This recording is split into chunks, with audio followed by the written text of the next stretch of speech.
Everyone, welcome to the September 11, 2024 meeting of the Community Board 11's Land Use, Landmarks, and Planning Committee. My name is Jason Villanueva, and I am the chair of the committee. The meeting is now called to order at 6:36 p.m. Tonight, we are joined by District Manager Angel Muscante, staff liaison to our committee, and our new vice chair, Mr. Kenneth Powell. In order to conduct an efficient meeting, let's observe a few ground rules. No one may speak until granted the floor. CB11 members, if you have a question about board business or wish to make a motion, please raise your hand. As presumed, if you click the participants icon, the participants count should appear, and you should find the raise hand function there. If you still have technical difficulties, you may click that chat icon and relay your difficulty to the staff. Members should not engage in a back and forth discussion on the floor and or online. The chair will recognize the next person to speak. The chat function should not be used for CB11 business or questions about agenda topics. All such remarks should be made on the record by raising your hand. When a member is given the floor to speak, I will identify you and you can conduct your business so that you can speak. Please keep your questions and comments succinct and germane to the discussion. Members of the public, if you have a question or comment about the subjects on the agenda, please raise your hand and wait to be recognized, whether it's on the floor or through Zoom. Roll call. We will now take attendance by roll call. Committee members, when I call your name, please answer present. Dan Bria. Present. Kenneth Crouch. Present. Jessica Elliott. Arnice Foster Hernandez. Present. Pascal Hanu. Present. Jessica Morris. Present. Nilsa Orama. Present. Beverly Pavon. Present. Derek Stampone. Present. Benny Torres. Present. Jason Villanueva. Present. Candy Vivas Velasquez. We have four. Excellent. Adoption of the agenda. The agenda for tonight's meeting was distributed ahead of time by the board office and was posted online. If there is no objection, we will adopt the agenda as stated. Committee members, if you object to adopting the agenda, you may raise your hand. Excellent. Seeing no objections, the agenda for tonight's meeting is adopted. It's our first meeting, first session, so there is no adoption needed. Announcements. I will start, if you don't mind. First and foremost, I want to welcome all of you back to a fun and frightful session of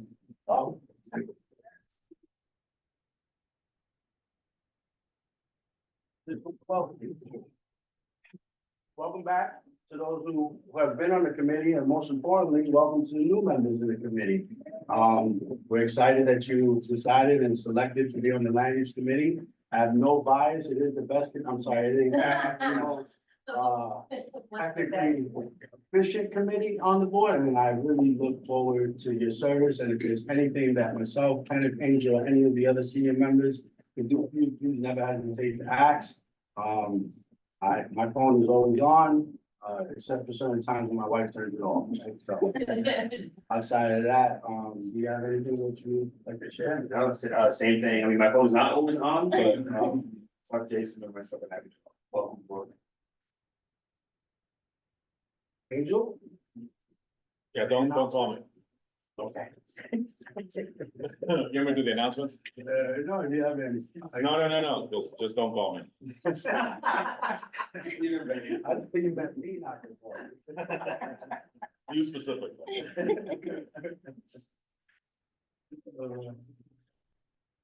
No, kidding.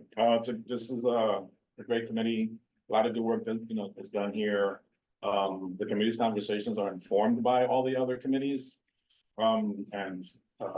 The conversations held at other committees are taken under consideration and weighed when this committee is deciding on positions to recommend to the full board. So without offending any other chair that might be in the room, this is the place to be. And that's it. Thank you. Sorry. Soften the blow. Can I do the announcement? Yes, Okay. please. Just two quick announcements, quick but important. On September 24th, during our full board meeting, Committee Board 11 will hold public hearings on the statement of district needs and budget requests for fiscal year 2026. If you haven't done so, I encourage you to complete the needs survey, and also please spread the word to your neighbors to complete it. We'll be taking responses until the conclusion of the public hearing at the full board meeting on the 24th. So there's time. And then secondly, there'll be a public hearing on the land use application you'll be hearing this evening, related to the proposed, the Beacon mixed use development project. Yeah. Excellent. All right. I see that information session, that's for the Beacon project, right? Yeah. Give my vision for the moment. So just before I turn it over to the presenters, just for the board, I just want to run through the schedule of this ULIP action for new members. Again, we're all drinking out of a fire hose together. I promise you, we will process it together. So that being said, on 8/30, DCP sent materials to CB11. On September 9th, DCP certifies the application. September 11th, which is today, CB11's land use committee meeting, NHED and the project team will present. And if there's any questions, answers, again, we have another opportunity coming October where we're gonna go sit for the vote on this particular application. But that being said, as Angel expressed, just for those of us that might be a little concerned, they already, and correct me if I'm wrong, with them and Angel, from what I understand, this team is already presented to the Housing and the Human Services Committee. So far, only human services. Okay, excellent. On 9/24, the public hearing is during CB11's full board meeting, which is what Angel just expressed, that this again is another opportunity to get the question. A lot, what you'll see is a lot that happens in these committee sessions. Is there's just a lot of questions that are given, some can be answered on the spot. Most of the time, we try to draft a Q&A form, we send it to HPD and they formally recognize it and respond, and we give it to the board and our constituents. On 10/9, CB11's land use committee and HPD and the project team will attend, and we'll have that time to vote on our recommendation for the resolution for this project. The dates may be a little bit off because there was a shift in the full board meeting for November, but that being said, our efforts are all to try to get this done and delivered by the October session. Any questions on process of schedule? Yes, sir. October second? Or What- October session? October 9th and October 29th, I said the October session, yeah. Yeah, process question. So, this evening, we're going to, receive your presentation and discuss, and, in our next meeting, we're going to, vote on a position. Is that Correct, what you said in short? yes. Great, fantastic. They've already presented this application to us a few times in the past with pre-ULIP, something that we spearheaded with the committee recently, within the last few years, which is where typically, just to alert us all, these ULIP actions would happen, they would come, and 30 days later we'll vote, and it kind of blindsided us. So through the efforts of the board and our previous chair, HPD has been working a lot more collaboratively with us, and again, that's a to the work and the efforts of this committee of being active and engaged. So that being said, if there's no other Q&A or concern, I'll turn it over to the presenter.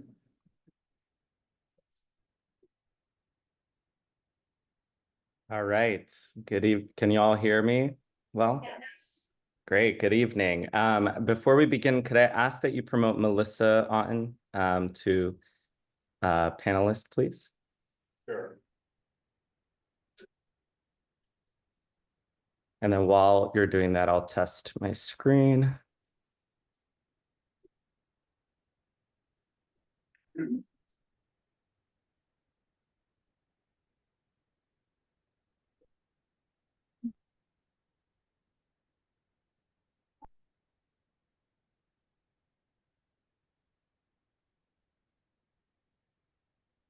Can everyone see the screen all right? Yes. Great. All right, I see Melissa's on, so we can begin. Great, so yeah, good evening, everyone. We want to thank you, the Land Use Landmarks and Planning Committee, for having us back again this evening. For those who haven't met me, my name is James Chukov. I'm the senior planner for Manhattan in the HPD's Division of Planning and Pre-Development. I'm joined by my director, Melissa Otten, and representatives from the development team who will introduce themselves throughout the presentation.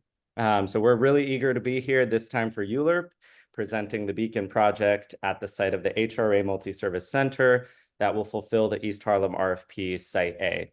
So let's jump in. Oh, there we go. So the agenda, we'll go through a quick background of the project, introduce you to the site, and talk about the little bit of a complex land use actions that we have in these applications.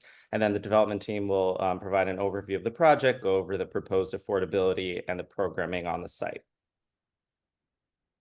So to start with that background, the Beacon project came to fruition as a result of the feedback received during the East Harlem Neighborhood Plan in 2016 that provided recommendations to address key neighborhood issues. One of those recommendations was to use public sites to advance 100% affordable housing projects with neighborhood resources, such as improving community facilities. So in 2021, the Beacon project was selected by HPD via a competitive requests for proposals, or RFP, to rehabilitate the East Harlem Multi-Service Center and provide housing on the surrounding parking lot. The Multi-Service Center is currently operated by the New York City Human Resources Administration. The Beacon will be located at 413 East 120th Street, adjacent to the NYCHA Wagner houses between First Avenue and Pleasant Avenue. On the aerial view here, I don't know how well you can see it, but there's a map street highlighted in red, which cuts through the site, and we'll discuss in a moment with the land use actions. The applicant for this ULURP is HPD, and the development team working with us is Ascendant Neighborhood Development and the Community Builders. The project was certified this Monday, September 9th, and the proposed project includes one 21-story residential building with approximately 281 units and one supers unit to be developed under HPD's extremely low and low income affordability program known as ELA. The second building will be a rehabilitated and expanded multi-service center, which will be owned and managed by the development team. So to facilitate this project, HPD is proposing several land use actions through 2 applications, a few of which are a bit complex. So we're happy to take all those questions during Q&A. In the first application, HPD proposes a change to the city map to demap 20 feet of the northern portion of East 120th Street from First Avenue to the eastern end of the development site here for a length of approximately 363 feet. So according to the current city map, that graphic I showed you in the previous slide, the existing building of the multi-service center encroaches onto the street by approximately 11 feet. And so the proposed project cannot move forward without this correction. HPD has consulted with DOT and the Manhattan Borough President's Office to move forward with this action. And the action, however, does create new city-owned property of about 7,260 square feet that will be disposed in the following application. So in the second application, HPD proposes Urban Development Action Area designation, UDAP approval of the proposed project, disposition of city-owned property of Lot 8, as well as the 7,260 square foot area proposed to be demapped that I mentioned in the previous slide. So this map here illustrates the combination of that Lot 8, the development site, with the demapped area. That is known as the UDAP disposition area in the application. And finally, as part of the second application as well, HPD proposes a rezoning to an R8 district and a text amendment to map a mandatory inclusionary housing area in the area that's highlighted here in the dotted red. So, you know, I know this was a mouthful. It's a little bit confusing. We're happy to answer all of your questions if you have any concerns about these land use actions, but I'll pass it on to Chris and Brian now to get to the exciting part of the presentation.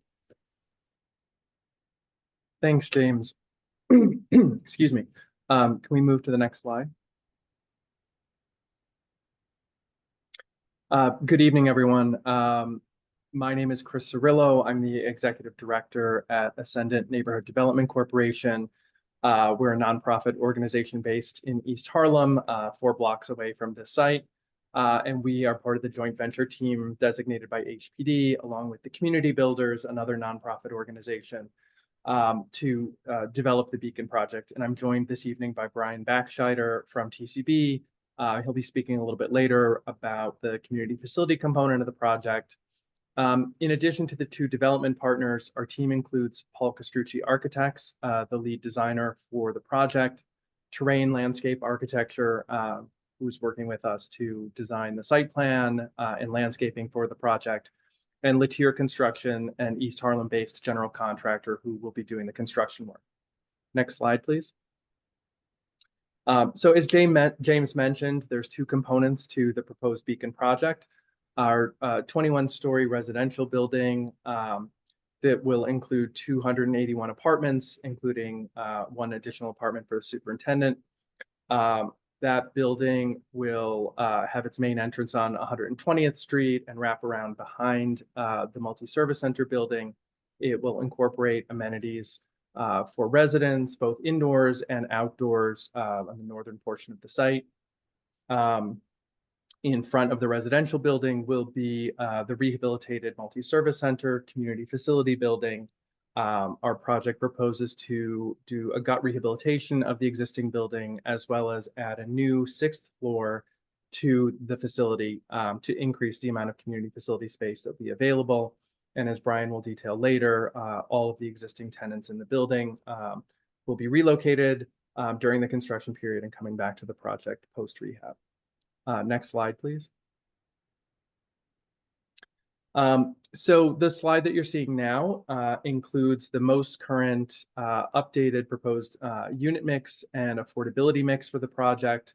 And so this reflects some changes since the last time we came to present this pre-Euler earlier this year. And we're pleased to say that based on feedback that we got from both the community board and Deputy Speaker Ayala regarding a desire to see additional larger family size apartments. The current mix of apartments includes additional 2-bedroom apartments within the overall 282 apartments in the building.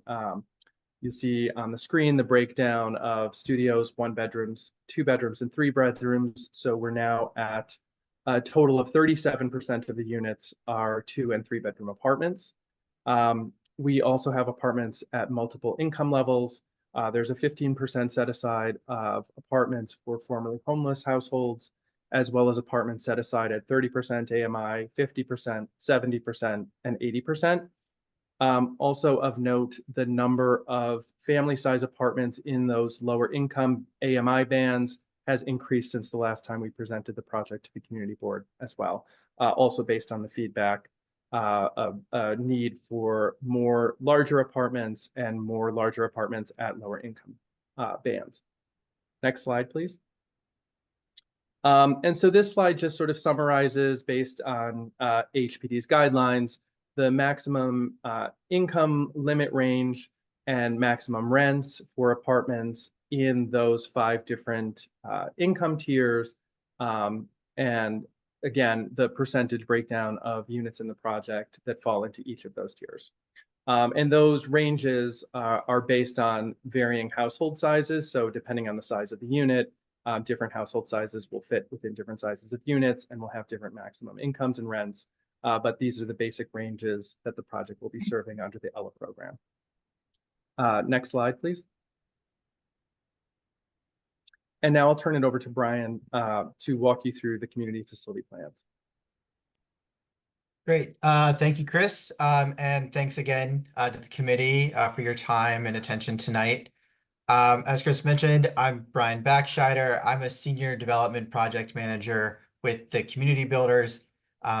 Just a refresh on who we are, we're a 60-year-old nonprofit focused on developing and managing affordable housing and associated community spaces. We have 5 regional offices throughout the eastern half of the United States, including a New York City office, which is my home office. So as Chris mentioned, the existing multi-service center building is going to be gut rehabilitated to better serve both the existing tenants in the building and also to create new spaces available for rent. And also there will be additional community space and conference room space for outside organizations to use for short-term hourly use, even if they don't have space within the building. And we've been working very closely with those existing tenants in the building over the last year plus to make sure that the plans for the new building are going to improve the current, offerings in the building and meet their needs. And that also that during construction, they'll need to relocate off-site to facilitate the construction, and that the relocation space that we find is designed to meet their needs and to meet the needs of their clients. And we can talk more in the Q&A if you have any specific questions on that, but the plan is to begin the relocation of those tenants about 6 months in advance of construction to minimize the downtime that they're not on site. We go ahead, next slide. And as Chris mentioned, in addition to improving the existing building, we're going to be adding a 6th floor. And that is going to contain 2 educational greenhouses, as well as a basketball court that is going to be available for community organizations to use, including PS 206 down the block. But the plan is to continue to identify additional users to really activate this space. And the basketball court is really being designed as a multi-purpose kind of space that's going to be able to accommodate larger events as well, both for the tenants that are in the building, but also for organizations outside the building in East Harlem, because we understand from our discussions with groups that there's a lack of event space in the community. Go ahead, next slide. And then going outside the building, here's a couple shots of some of the landscaping space that will be surrounding the building. This is really being designed to integrate both with the street along East 120th Street, but also to integrate with the Wagner campus. And this is what we're calling the Wagner Walk. It's a new landscaped corridor along the eastern side of the multi-service center building that, as you can see, will have new landscaping and also will have opportunities for public art, as well as new lighting and security measures to make sure that this is an active and also safe corridor. Next slide. And then just taking sort of a step out of the building, this whole project has been designed with sustainability and resiliency as driving principles of the design. Both buildings are going to be fully electric and will have solar panels at the roof level.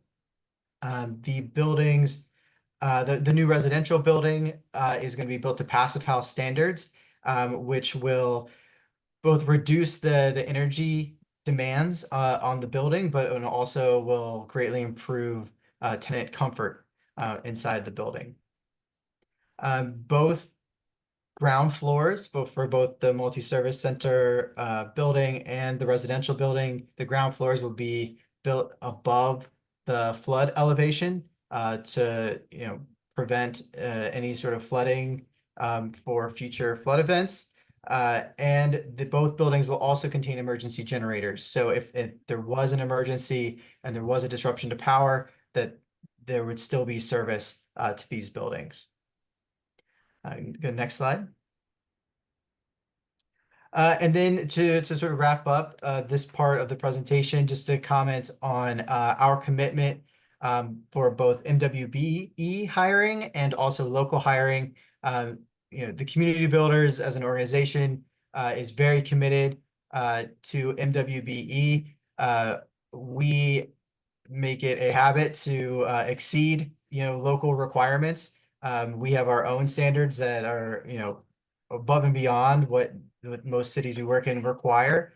And so that, you know, this will be no different.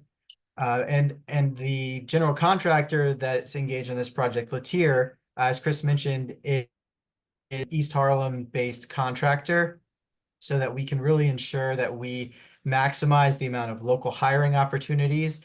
And Latier also has significant experience with MWBE subcontractor hiring. And so we're really happy to have them as part of the team. And we're expecting to really exceed some of the city's expectations for both local and MWBE. With that, we'll wrap up this formal presentation part and open the floor up. Happy to answer any questions from the committee. Excellent. Thank you for your presentation. Any questions from the members? Before I go to the members, any questions from Mr. James? No. Vinnie, Adam, and Beverly. Thank you, Chad. Thank you for the presentation, guys. Certainly looking forward to this project coming to fruition. Regarding the tenant relocations, there are many in the community that have a lot of concerns about that. As it relates to the relocation of those current tenants, how are they coming in? We can discuss that a little bit more in detail. What are the offerings that are gonna be set? Are some of the tenants relocating, coming back in at comparable rates to what they have now, or are they gonna be encountered with a large increase in market rents that may put them completely out of being relocated back into the space? So if you can talk a little bit about that, and also, in terms of the ownership percentage of this development team. Alright, so there's a team obviously doing the development. Can you tell us what the percentages, the ownership percentages are? And is it just the two organizations that they're going to be dispositioned and convey this property ultimately, at the end of which are to be owners of the development, owners of the property? What are the ownership percentages that will ultimately take place? Right, you can share that information. And for community builders, can you mention your MWBE goals and local hiring efforts? You surpassed them on projects. That's commendable. We certainly would like that to be the case here. I know that Latier Construction can definitely be helpful to those efforts, and they have demonstrated that on many projects. But can you tell us, as it relates to the community builders, what project you've done in the local area, and if so, what percentages you hit as it relates to your MWBE participation and local hiring percentages? Sorry for the 3 questions, but I might not get another chance. That was good. Sure. I think I got all 3, so we'll take them one by one. So I think the first question was about tenant relocation and about the rents when tenants come back. And so we're really committed to finding relocation space for all of the tenants in the building within East Harlem. And we've been working very closely with the tenants and understand, that it's not even just East Harlem, it's block by block about, what works and what doesn't work. We've identified we've identified multiple locations that we think could be a good fit. Because of the timing, we're not quite ready to, start the relocation process. So we're continuing to monitor those spaces and, other spaces that might become available to make sure that we're finding the best fit in the neighborhood. And the rents, so during the relocation period, the tenants are, first of all, not paying out of pocket for any of the moving costs for, we're going to be paying to fit out the relocation space to make it work for the tenants. We're going to be paying for the move of the tenants, both into the relocation space and back to the rehabilitated multi-service center space. And all of the existing tenants are being offered leases at the new space, and they're going to be at comparable rents to what they're currently paying. And that's our goal. And our goal is really to keep, even for new tenants coming in, to try to find ways to keep it somewhat discounted from market, to make sure that we're getting a really solid mix of really community focused tenants into the multi-service center. So I think that answers number one. Number two, about ownership. So it is just the property is being conveyed to an ownership entity that is comprised of just Ascendant and the community builders. We're the only owners. It's fully 100% nonprofit controlled ownership. There's no like minority investor or something like that or silent partner that's here. It's going to be completely operated by our team. And What are the ownership percentages between the two, non-for-profit, one locally and one? yeah, I mean, the community builders is taking the lead on this project, and I don't know if we need to get into the exact breakdown of percentages, but we're co-owners in the project. So you're not sharing that information? And then on the third question, so I just lost the third question. Oh, you lost it? Oh, sure. Oh, no, it's MWBE hiring. What project you guys have done in community builders in the local area? Yes, Where you yes, surpass your MWB goals and what those numbers are? And which project was that? Yeah, so the closest project that we have to this site, which is still, it was in Community Board 11, was the Park Haven project, which is in the South Bronx in Mott Haven. And I don't have the numbers for what the MWBE deliverables were there, but I can get those for you. Numbers as well. Okay, thank you. I will say that I do know, another project we completed recently in Far Rockaway, we had 40% MWBE contract. What about local hiring? I think, and the local hiring for that project was 60%, 67% of new employees were from the community district. New employees. What percentage of the new employees were overall over the Was the- workers? You got 1,000 workers on the job. You took 10 new employees. Yeah, Well, I mean, yeah, we're not hiring the existing employees because they're already, part of the organization. So I didn't have the full count. Right. Thank you. Yeah, thank you. Adam. Hi, Chris. My name is Adam Bria. I'm the chair of the housing committee. I just wanted to invite you guys, well, specifically, I think Ascendant, on October 1st, 6:30 p.m. to the housing committee. I know you've met with human services and our land use authority a couple times. I know, unlike the community builders, you do have a lot of buildings you already own or have managed in the neighborhood, and I think it'd just be helpful for you to sit down with the housing committee. Just give us an update on the status of those properties, see if anybody has any questions. So I'd like to, if you could commit now to coming, that'd be appreciated, so. I will check and make sure that I can be available on that day. You said October 1st? Yep, 6:30, like same as this meeting. It's first Tuesday of the month, right? Yep.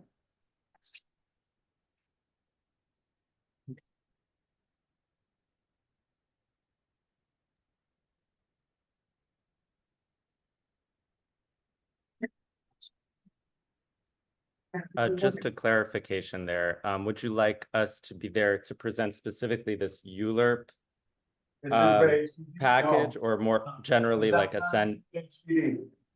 No, we Sorry? just want to talk, we just want to send to give us an update, what's the status of their current buildings, the tenant relations, all that stuff. So it's more of just a one-on-one. I would have asked the community builders to do the same thing, but I think based off of Vinny's question, I don't think they've done anything in the neighborhood yet. So more just interested in what Ascendant's been doing and how things are going. And then I think the committee will have done some homework. I kind of mentioned this, and see if they just have any questions. Great. Sounds good. Thank you. Beverly, Okay, thank you so very much, guys, for your presentation. My name is Betty Pavone. I'm, part of the land use and also the housing committee. My question to you is, regarding the amenities, would these all amenities that you have in the building also be open to the residents of Wagner? Oh, question. Sorry, could you repeat that question? I think we couldn't hear you very well. they asked if the amenities in your project will be open to the public. So the residential amenities will be for the residents of the building. It won't be open to the public. The multi-service center will be open to the public for users of the building, the you know, that are the clients of the commercial tenants. We've talked to Wagner. We've been regularly meeting with them to give them updates on the project. And there have been, you know, groups or individuals interest in either renting space or using the ground floor conference room space. And that's certainly, you know, we're excited about that possibility. Okay, my other question is, regarding the Wagner walkway. As in the development, plans, I see that the side of the wall where they have the facility for the community building, is it, yes, it's no, how are you gonna light that area? Because is it, you know, how, because they don't have no lights, and then you have to go in, where you have the opening for that space for flooding. So I'm just worried about, you know, concerns about safety with people coming around in that corner, on that walkway. Yes, certainly, we share that concern. But so if you can see on the image on the right side, there's something that sort of zigzags across the top of the image. That is, you know, one concept for the lighting, some of the lighting scheme that will light the walkway. The idea is for something to be both, you know, aesthetic and somewhat decorative, but also providing some, you know, real security lighting there. And as it continues, the Wagner Walk, you can see actually passes below the residential building, and that area will also be well lit. You can see on the left image some of the, you know, early concepts, ideas for some of the lighting in that space. And so this is something we'll also have robust cameras along this walkway to keep further eyes on it. So I appreciate the comment, and it's a concern that I want about. Okay, last two questions, in regards to the city of Yes with the economics and air qualities and stuff like that, will all your units be gas or electric stoves?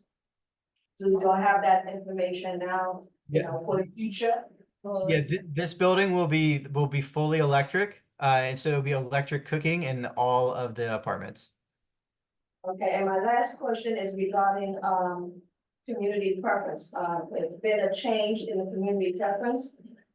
So my question is regarding, at the beginning, we had 50% for new projects in the area would be for residents of the community. Now it's 20, and I think after that it'll be 15. So by the time your project is finished, are y'all making that determination now, or what percentage community preference will be?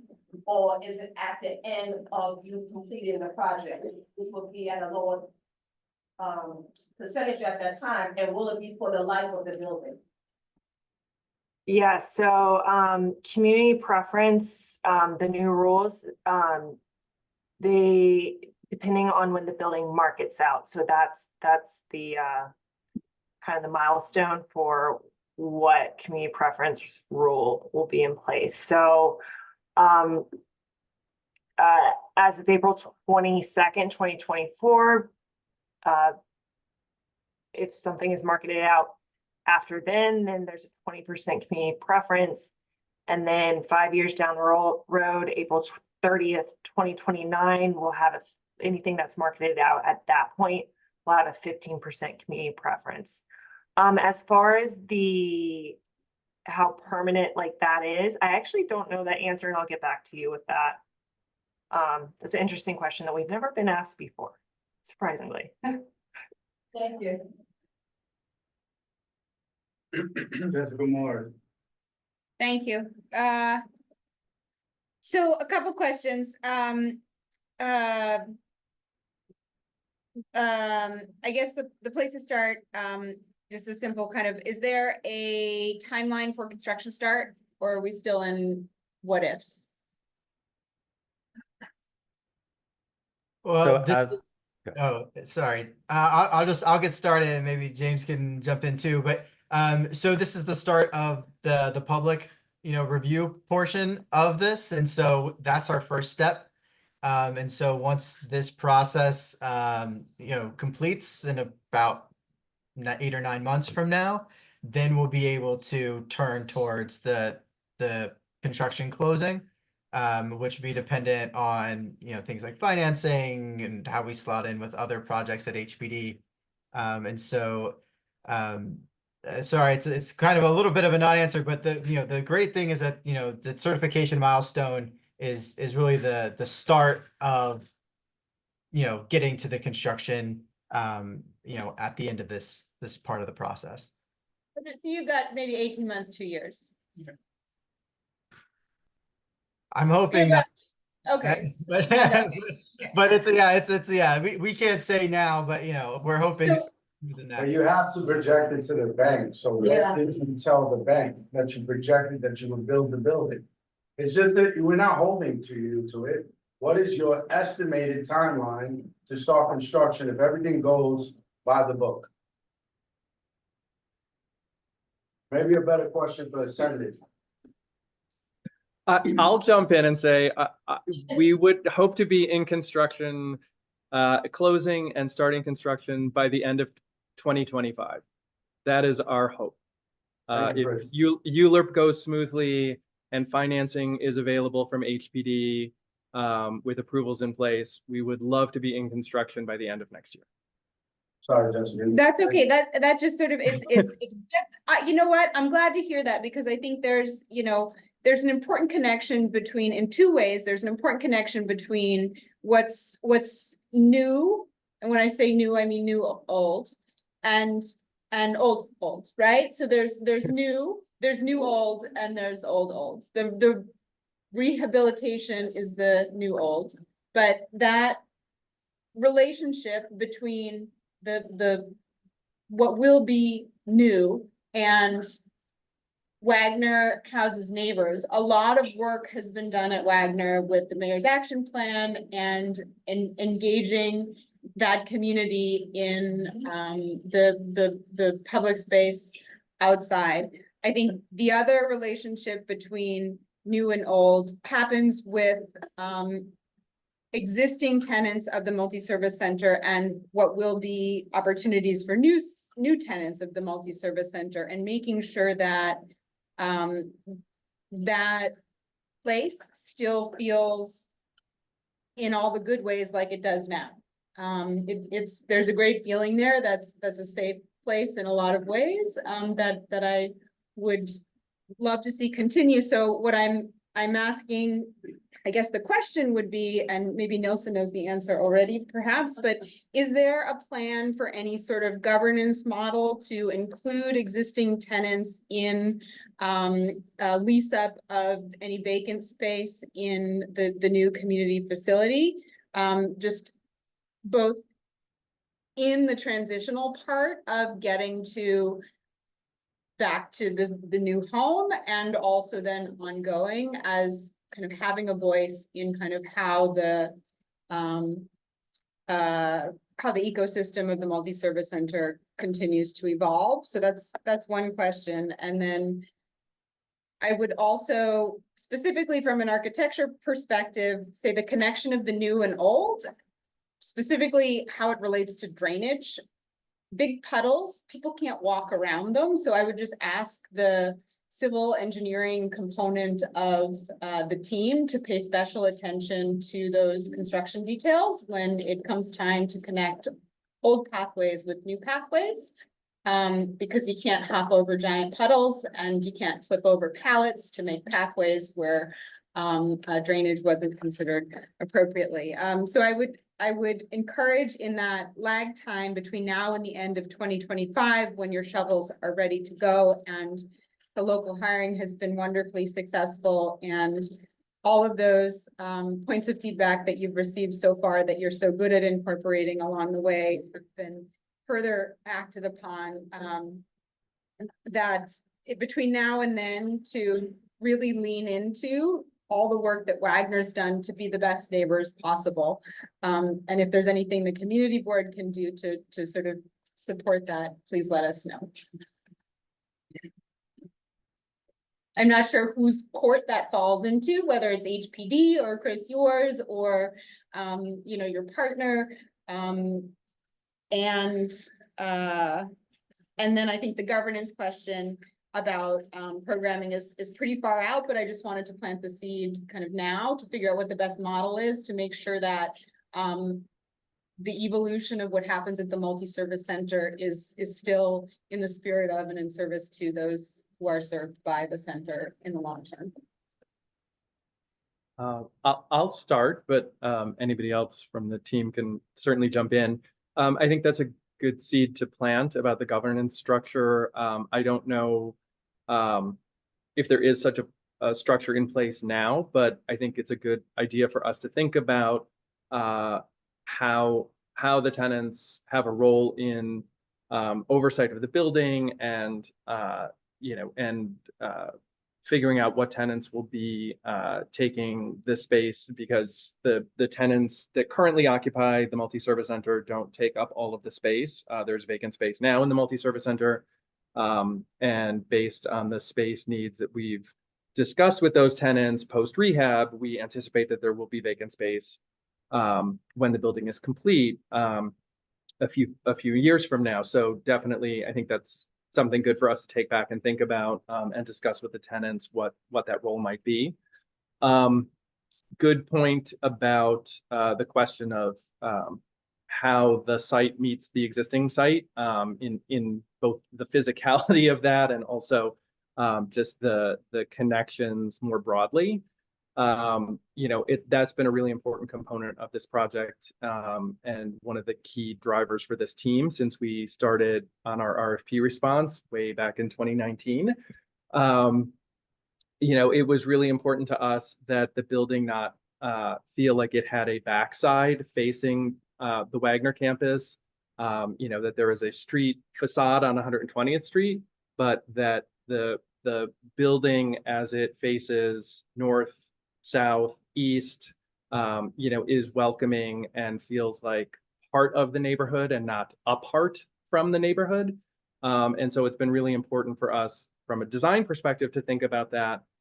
We've had ongoing conversations over the last several years as we've been developing the plans, getting the ULURP ready with NYCHA, multiple divisions at NYCHA to talk about the logistics and the impacts that construction of the project will have over a number of years to the Wagner campus, and protections that need to be in place, restoration of anything that's damaged or disrupted because of that, as well as longer term, what, you know, plans might be that NYCHA may have for the campus, for the grounds, for the connections, the pathways.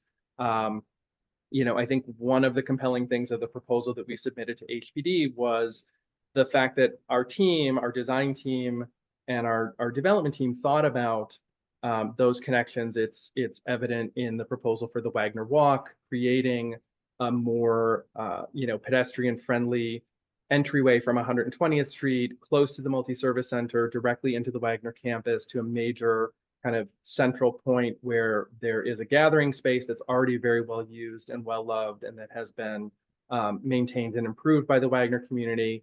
You know, there is the senior center operated by Union Settlement that is just to the east of the multi-service center site. There is the currently vacant and hopefully will be funded someday. Community center just north of our site and at the base of another one of the Wagner buildings. And so it's always been top of mind for us, the relationships between those things, how to create some synergy there. So that's definitely been a big part of it. And it's also driven the desire to engage with Wagner residents and the Wagner Resident Association to get feedback throughout this process. And that is something that will continue.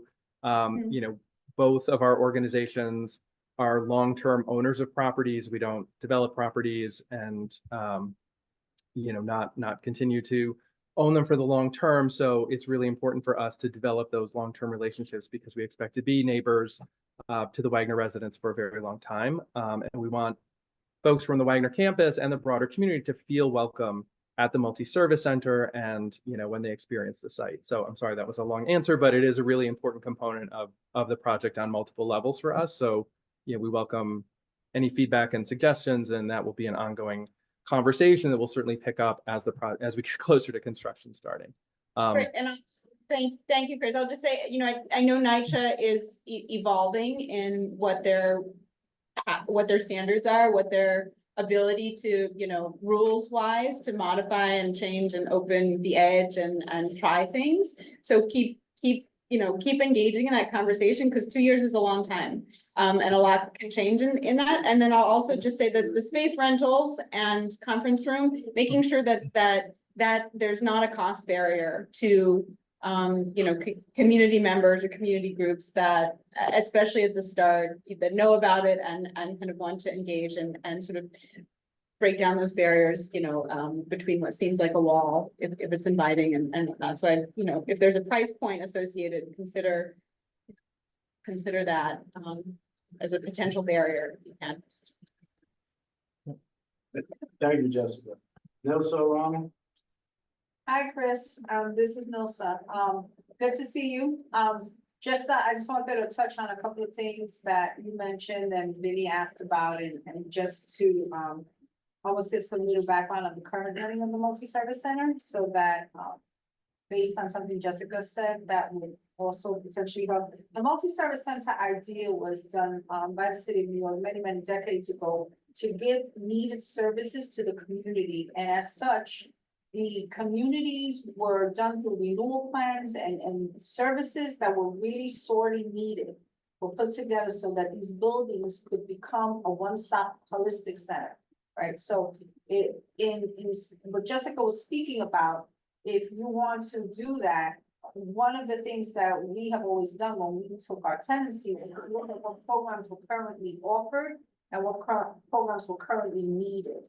And what current programs have potentially moved out or organizations from other boroughs that needed satellite offices. The fact that the current square foot is $28 a square foot for not-for-profit, that's the current rate right now, is very affordable. What you may not be aware of, and this may be a sticking point, is the utility costs. So as you may not be aware, the multi-service center tenants pay $2 a square foot per utility as a flat rate.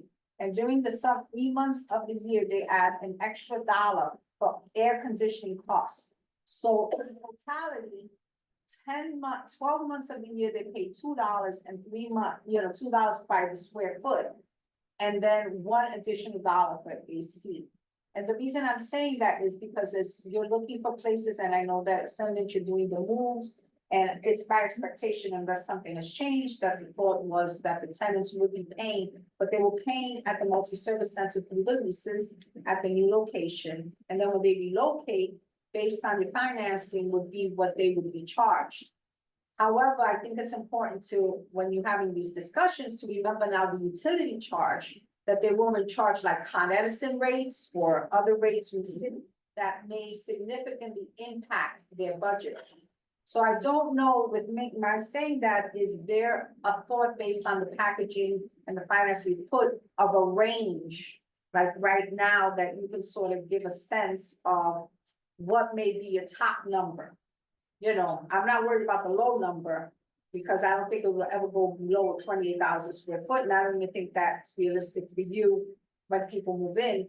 But what, in your opinion, right now could be an estimate of what the most they could pay? Because I will tell you that's still a very ongoing question. just like the timing, and I'll touch base on the timeline in a few seconds, but is there an amount that you say we don't think it'll pass, let's say by more than $50 a square foot? You know, has there been any discussions about what is the max that you could see it at? And I'm not holding you to it, it's just that, you know, this way I have a sense of what, when people ask me, and I'm like, I'm not the developer, although I've worked very close with you and, you know, Brian and stuff like that, but that's really one ongoing question.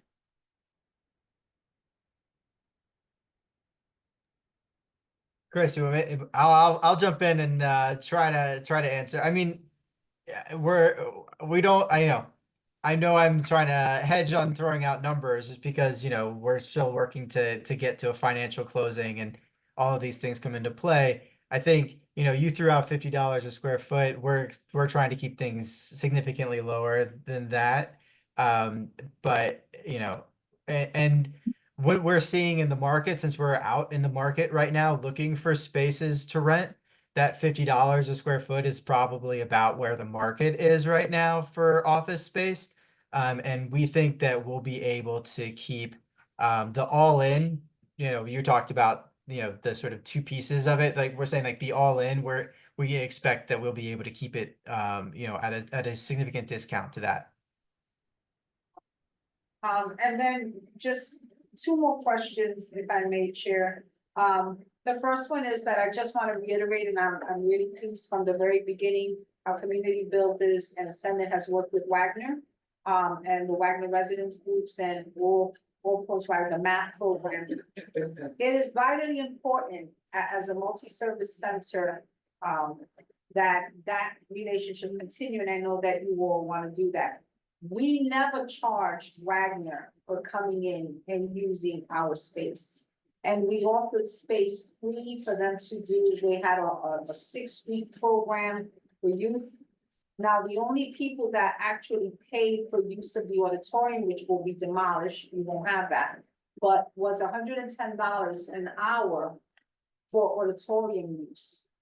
And that and then no charges for the setup for, you know, so it's important that thought be given to the flexibility of the hours, because sometimes the Wagner program wants to do things at night, in the evening, or other CBOs in the area would want to use potentially the space at a certain time, you know, and I'm assuming 24-hour security in this building.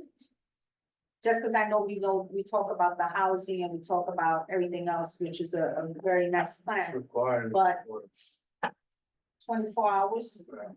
Okay, the reason I say that is because I know some supportive housing that has not, office housing, but has had lapses. That's why I asked.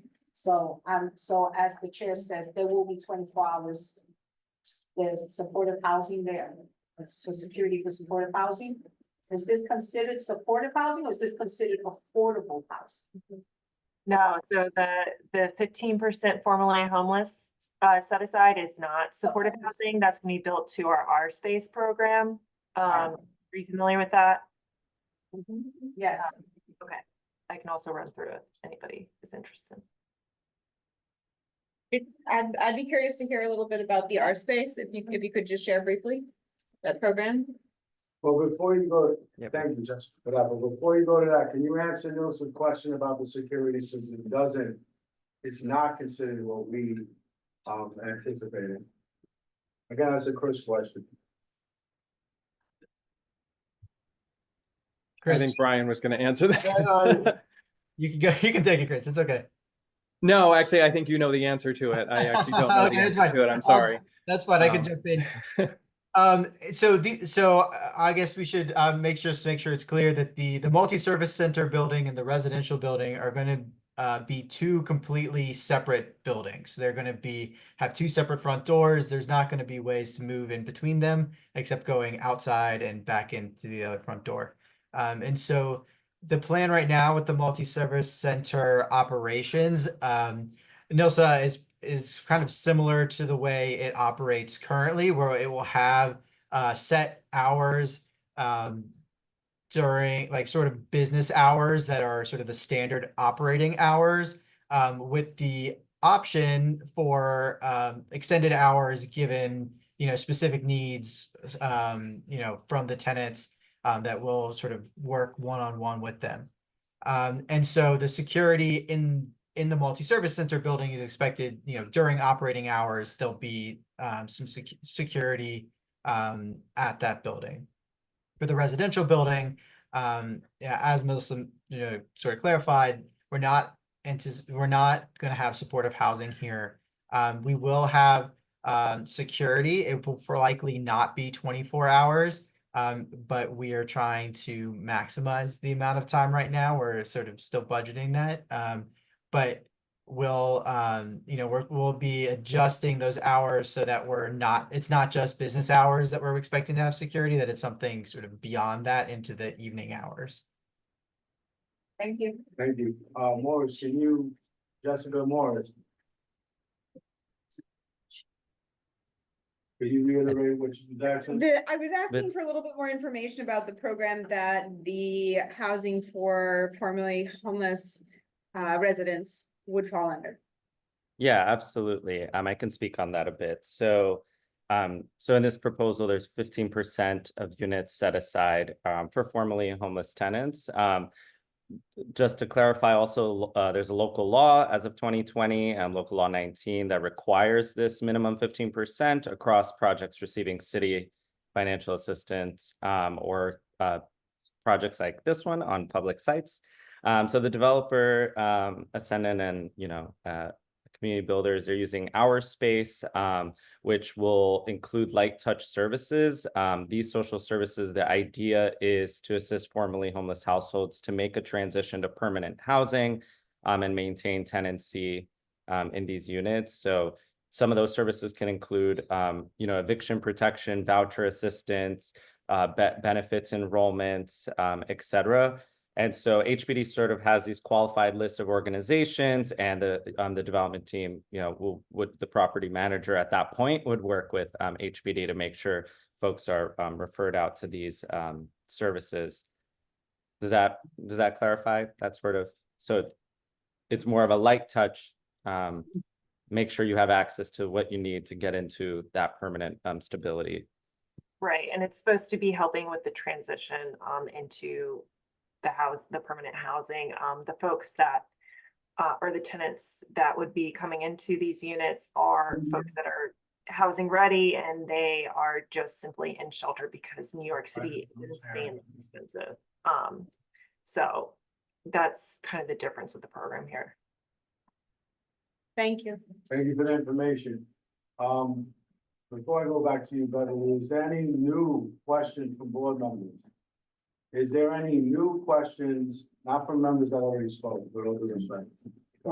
Jessica Elliott? Just a quick point that this is so small and annoying, but Wagner Walk might get confused with Bobby Wagner Walk of the Esplanade, just in case you didn't know that. I don't know if that might change the name.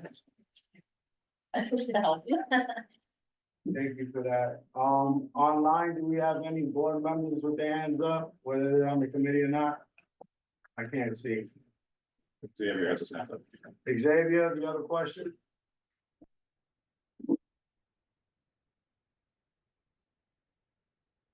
Okay. No, after the presentation. Thank you. Thank you, Xavier. I saw Beverly. Yes. And then we'll go to Vinny, and then we'll close.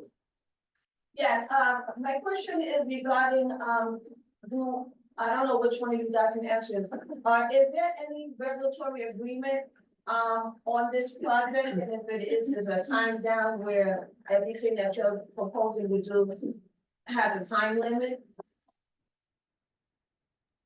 Yeah, so this project, as most projects on public sites, will have a minimum 60-year regulatory agreement for that long-term affordability. And there's, mechanisms within that sort of incentivize the developers in the future, 60 years down the road, to, come back and renegotiate with the city to extend that agreement, which is, as HPD does plenty of preservation deals, as I'm sure CB11 is aware of. So none of these would be able to go into a RAD or a RAD impact, while you have the property as it is now. Well, so RAD is more of the federal program that pertains to NYCHA public housing. It doesn't really apply here. Another thing I'd mention is because we're mapping MIH in this project, and this project will be doing MIH option 2. 30% of the floor area of this building, of the residential floor area, will be permanently affordable as well. So that's in permanence. And then you have the regulatory agreement binding everything else up. So kind of, you know, there's several mechanisms that would sort of ensure that this stays sort of long-term in affordability. No, it's not. We're not associated with the RAD program. Yeah. Thank you, Governor. Vinny? Thank you, Chair. So, it's been stated a few times in this presentation, that you receive public assistance, public financial assistance, public land. For, as it relates to the wages obtained by the construction workers for this project, which will probably be in the hundreds and not thousands of workers. Are those workers, and is this project subject to the prevailing wages where construction workers are gonna have wages, benefits, medical coverage, pension credits as such, or non-prevailing wages where none of that applies and workers will receive no benefits? Can you speak to that? That's a great question, and I think we're gonna that'll be one that we'll have to take back, and unless Melissa, you unmuted, but I think we're gonna have to check our notes and come back with you. We can respond via email or in the full board. Thank you. Any other questions? With that said, we will close. Thank you to the presenters for your presentation. I'm just gonna reiterate the asks. We would like for you to attend our housing committee meeting. There was a request, and forgive me if I'm off of the term, but again, this is stuff that I'm already thinking for the resolution. A community-based organization that deals with the administrative or legal difficulties between Wagner and this new development, which may be something that you could bring to the housing committee.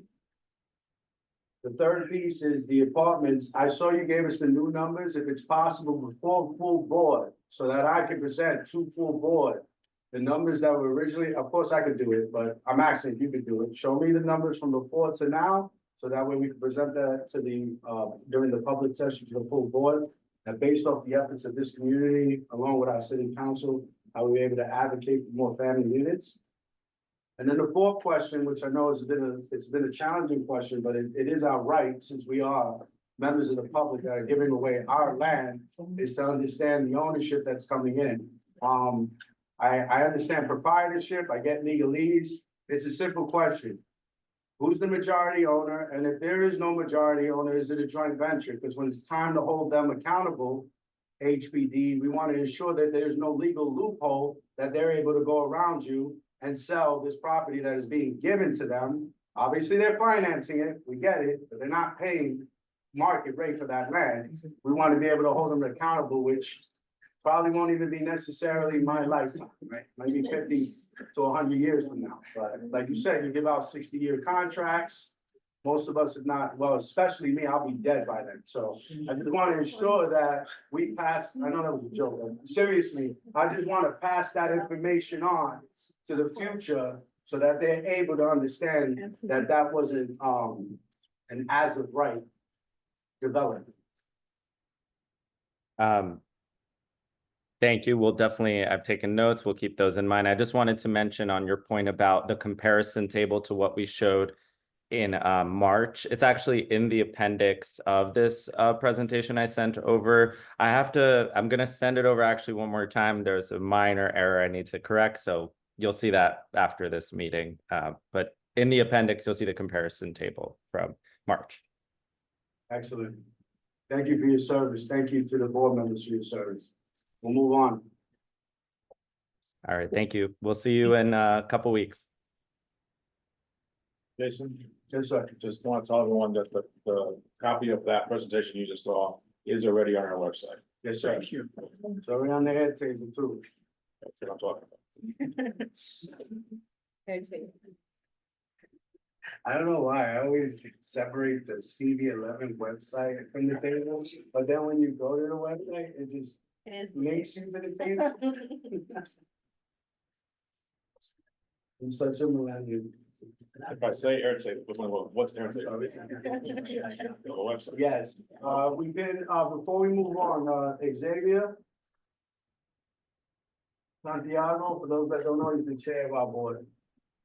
Yep, hi, I can't figure out how, sorry, I'm out here on the street, so it's probably better I don't come on camera. I'm on my own this week. My wife is traveling for work. I wanted to wish everyone a very happy beginning of our term. Very excited for all the work planned. Look forward to seeing you all at full board. And thank you to everyone who came out to the barbecue. Thank you to all those that contributed. Also want to remind people there's the Puerto Rican Health Fair happening this Saturday, 12 to 5. There's also a street renaming, co-naming of Pastor Valentin that's happening on Saturday at 12. But again, look forward to seeing you all at full board. And thank you for your service. And look and have a good rest of the meeting. Thank you. Thank you. All right, moving the agenda along. If there is no objection, I would like to, because we have these individuals, local nonprofit, has been on site since 5 o'clock. It's a little bit towards our new efforts, and I want to turn it over to our vice chair. So share real briefly what our intention is for those who've already been aboard. I mean, in the committee, you understand, there's been I've been beating the drum about landmarks and preservation, and so is Jessica Moore. So with that being said, Kenneth has been so kind enough to start spearheading that effort and making sure that we hold a slot of 10 to 15 minutes every meeting to just discuss landmarks and preservation. So if there's no objection, I would like to pass the originally assessed agenda, and we'll go back to the item.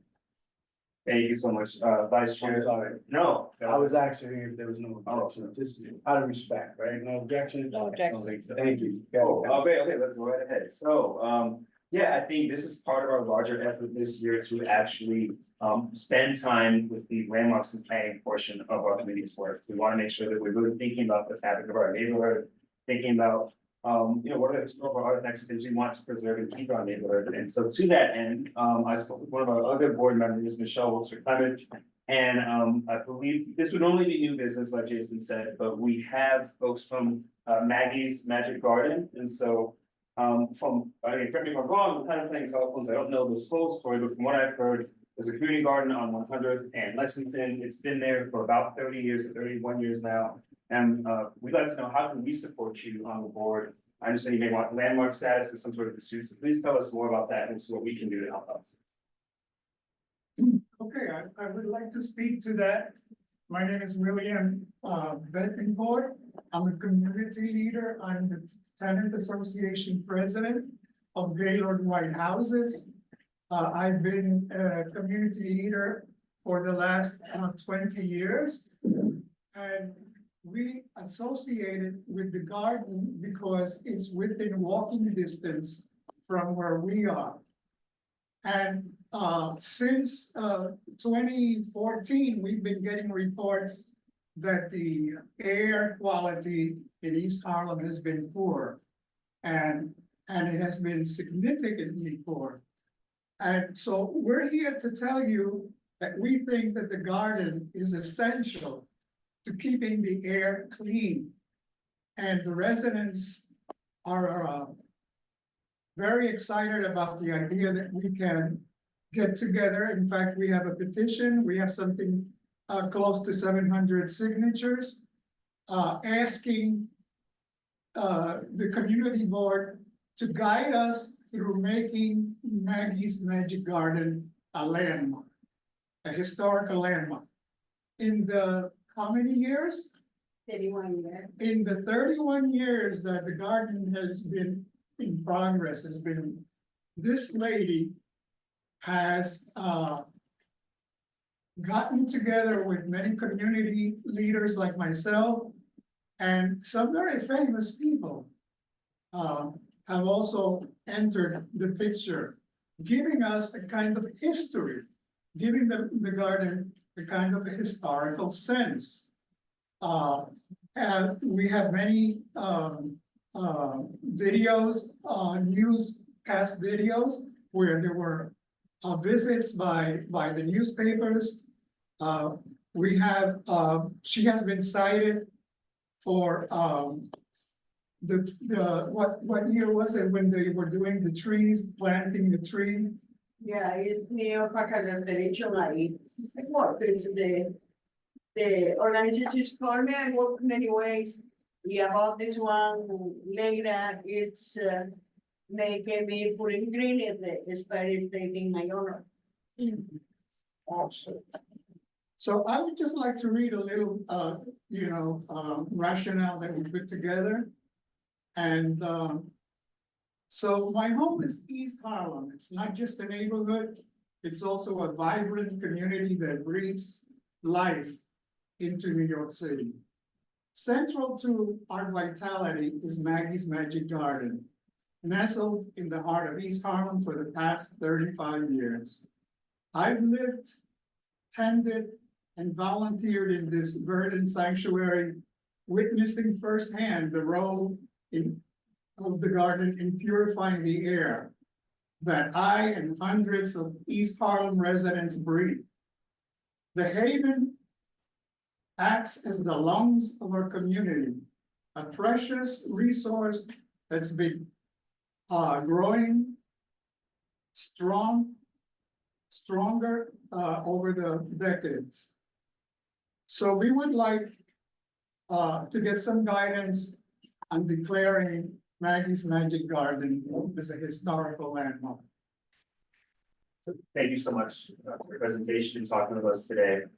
Typically what we do here is we'll have sort of informational presentation, and we'll give you an opportunity to talk more about, what the ask is and what you'd like us to help with. And then at the next session, we will then, go on a resolution and go on something more concrete. So what we can do today, I think, Chair, is we can work at the meeting with having your presentation and your ask be part of our agenda for next month, for October.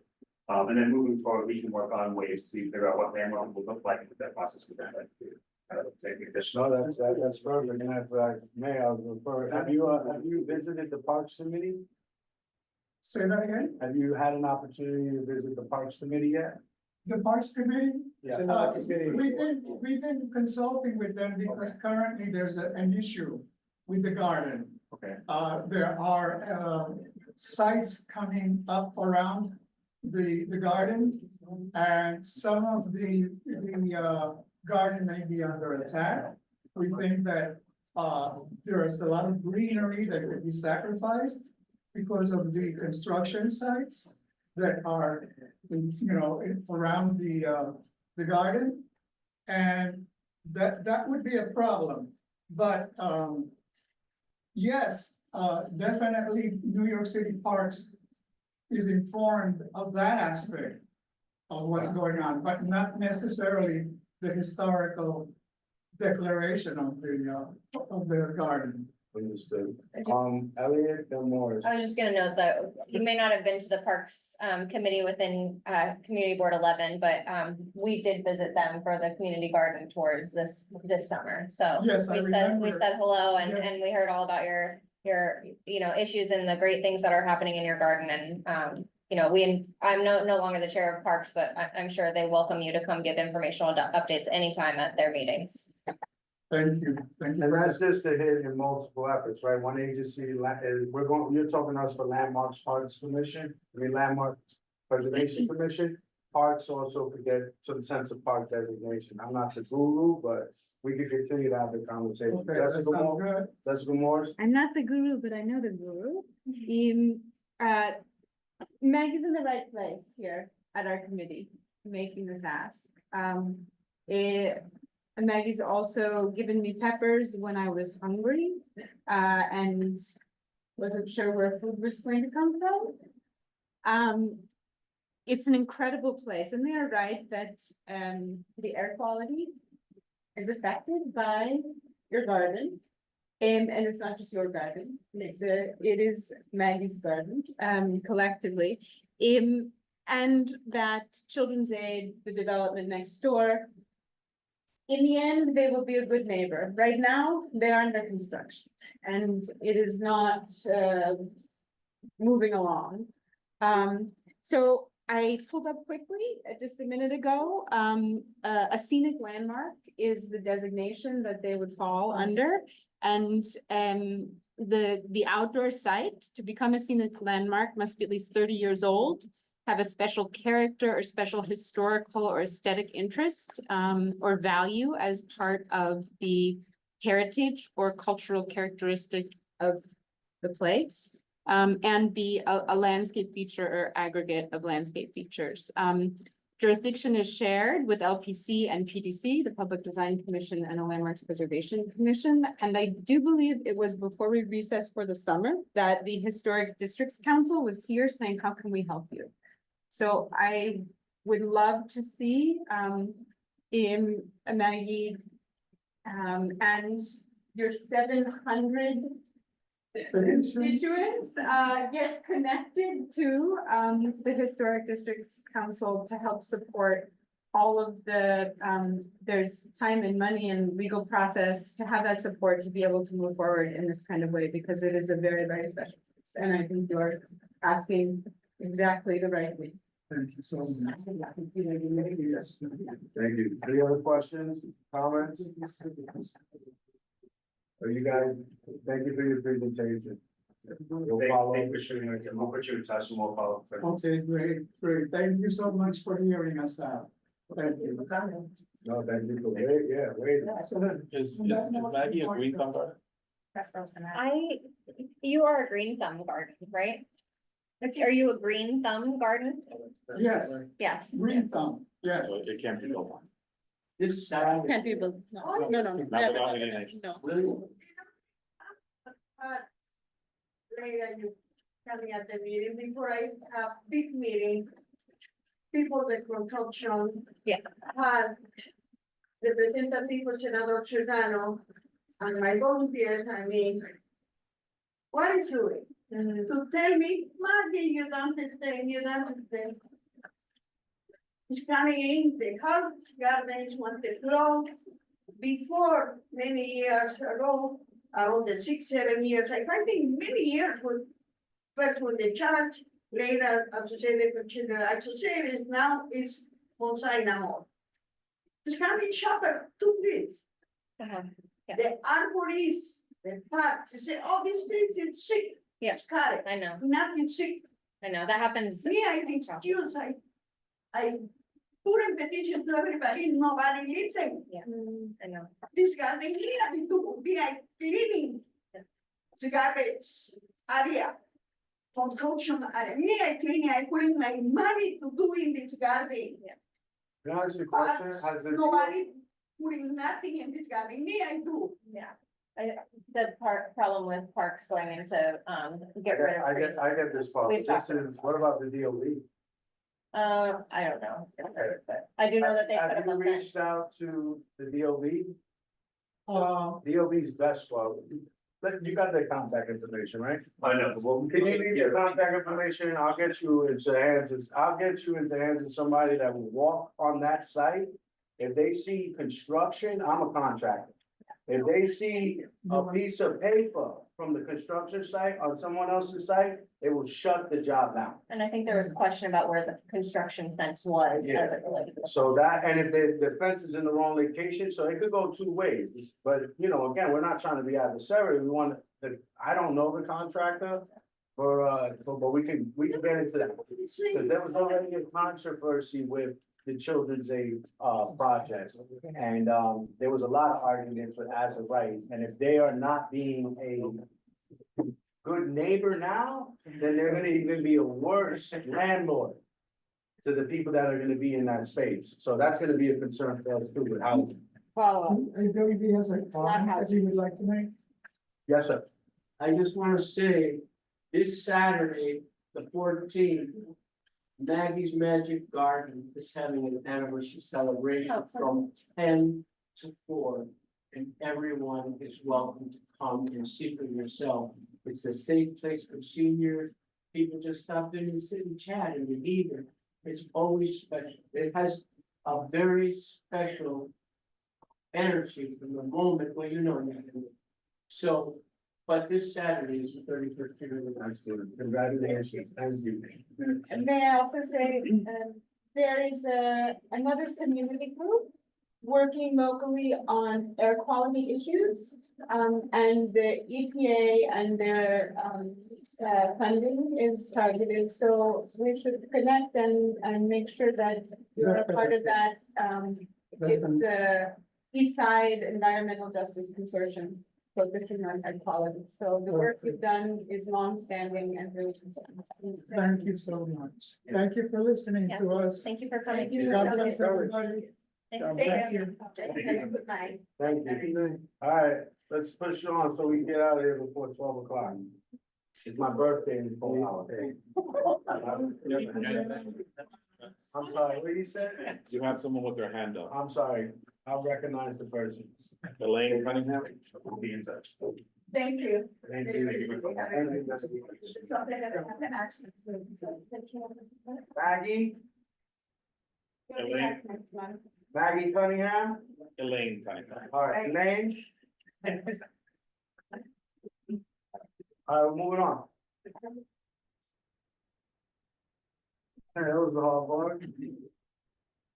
Committee discussion on goals for 2024, 2025. You just seen one of them. Hi.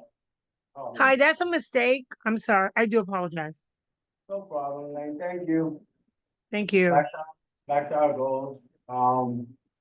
Sounds like. And we all know I'm such a facilitator, so it's not gonna be my direction, it's gonna be our democracy.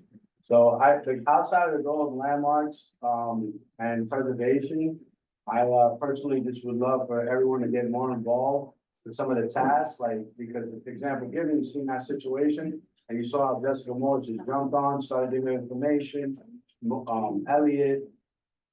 That's kind of the more efforts that we share responsibility, the less weight is dragged on us when it's time to act, right? So I would just ask that we be more engaged with our constituents as much as we are with each other. And then my last piece, because we know that I've been having, we all have challenges, right? The meeting minutes goes tonight, right? So this month, next month, me and Ken are gonna do it, but then after that, we're gonna start divvying it up, right? If there's questions, concerns, even more importantly, fears, speak to me inside. Jason, I can't do minutes, can't write minutes. Last thing I wanna do is actually do the minutes here, you commit in front of everybody, and then I'm chasing for 3 months. Right, we're all volunteers. I don't get a check as much as you don't get the check, right? Our check is each other without serving. So those are like the two little asks I have, and then the major. I will ask you guys, what is your goals or, goals? Hi, everyone. I'm sorry I was late to this meeting and it's nice to see you all. I didn't even say hello, so hello. We had a budget consultation meeting with Councilmember Ayala the other day, and we touched briefly on the warehousing of residential units, specifically on Third Avenue and the Ross family. So I don't have. I know Angel mentioned there is a potential for a planning fellow to, work on some things around the banking on vacancy report, and then there was another report called Power the Homeless, which I don't know anything about and I would like to know about. Picture the homeless is a. Oh, picture, not power. Not power. It's a nonprofit. They've evolved into power. Yeah, so Picture the Homeless did a report, has to be over 10 years ago now. Yeah. Where they assessed vacant and underutilized properties across the entire city. And their goal at the time was to make the point that there is more than ample opportunity to be able to house, the entire homeless population and the entire homeless shelter population in the city of New York. And it's, kind of sat there for, 10 some odd years. So we were talking about a couple of other issues. And actually it was Councilmember Ayala who raised it, but I was glad she mentioned it because I forgot about how good that was. And, I think it's worth, maybe dusting it off and, I was contemplating submitting a proposal to the Fund for the City of New York, who manages the Planning Fellows Program. I gotta come up with the whole proposal, but, to have them, take another look at it, see where we stand now, in terms of vacant properties. There's been a lot of development, from 10 years ago. But there's still a lot more to be done. And then further, in terms of like opportunities for development, you hear a lot of talk. And you've always heard a lot of talk about using underutilized properties to, it's to develop affordable housing. The mayor said about a week or so ago, he's asked all the city agencies to look at their underutilized properties. Nonsense. We have tons of properties already in the district, despite all of our development, that have gone through ULURP, that have been approved, and they're just sitting there undeveloped. So I think there's, ample opportunity for this committee to kind of like get that list together and make a push for the city to actually come through on its commitments. Like this team that presented tonight, like these folks are relatively new. So they weren't around when those previous commitments that I'm alluding to were made, a decade, 15, 20 years ago. However, the community board was here and is still here, and it's still waiting. And the need is still, more present than ever, right? I think, I'll shut up for a second. I think the population, when, the homeless shelter population, when Picture the Homeless did the report, was at about 50 some odd, 60. We're over 100,000, and that's not even counting, the new folks like, the migrant stuff. Like just, like none that over 100, right? They were undercounting for a long time. Last year, like a light was showing on where they're undercounting. So there's, there's plenty of opportunity, I think, there for us to kind of, kick the hornet's nest and actually have them, come through on stuff. I lied. What happens a lot of times, in my opinion, is that you have a head elected, a mayor, that has their priorities, work on stuff.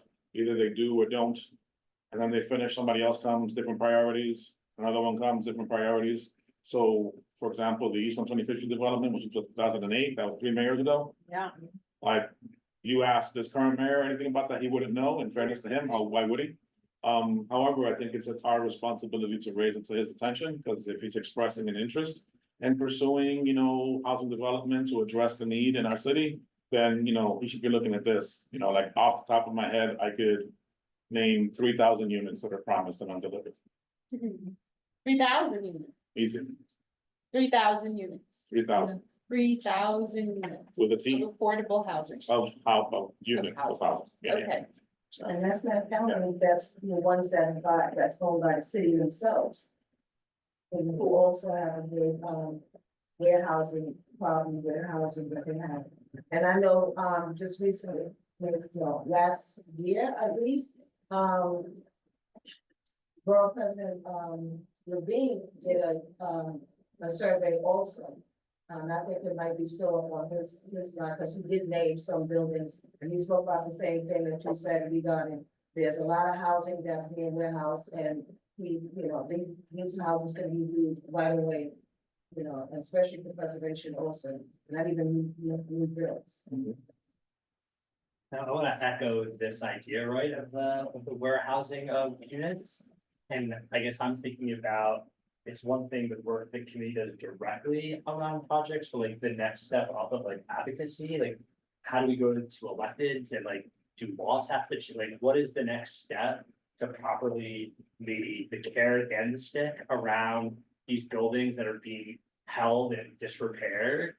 And I think it really negatively impacts the fabric of a community, right? You walk down the east side of 125th Street, right? And some of the storefronts have someone in it, and there's nobody living above it.